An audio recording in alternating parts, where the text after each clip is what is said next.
আসসালামু আলাইকুম সুপ্রিয় দর্শক। আমি ডক্টর ফাতিমা জোহরা, মনোরোগ বিশেষজ্ঞ, সহকারী অধ্যাপক, বঙ্গবন্ধু শেখ মুজিব মেডিকেল বিশ্ববিদ্যালয়ে আছি আমি। বর্তমানে আমি নিয়মিতভাবে চেম্বার করছি ফেনী শেভরন ল্যাবরেটরি লিমিটেডে এবং নিয়মিতভাবে আপনাদের মানসিক রোগ এবং মানসিক রোগের চিকিৎসাগুলো সফলভাবে দিয়ে যাচ্ছি। আজকে কথা বলবো একটি নতুন টপিক নিয়ে।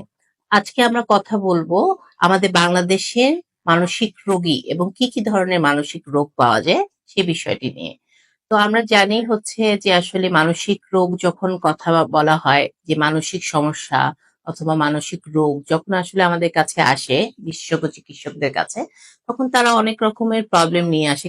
কারো ক্ষেত্রে দেখা যায় মন খারাপ নিয়ে আসে, কারো ক্ষেত্রে দেখা যায় মেজাজ পরিবর্তনের সমস্যা নিয়ে আসে, অতিরিক্ত রাগ, অথবা দেখা গেছে আত্মহত্যার প্রবণতা, জিনে ধরা ভূতে ধরার মতো হচ্ছে কিছু আচরণ, অস্বাভাবিক আচরণ, কানে গায়েবী কথা শোনা, অথবা যেটি হচ্ছে আমাদের সমাজে আমরা অনেক সময় দেখা গেছে যে জিনে ধরা ভূতে ধরা বলে আসলে আমরা ম্যালট্রিট করে থাকি।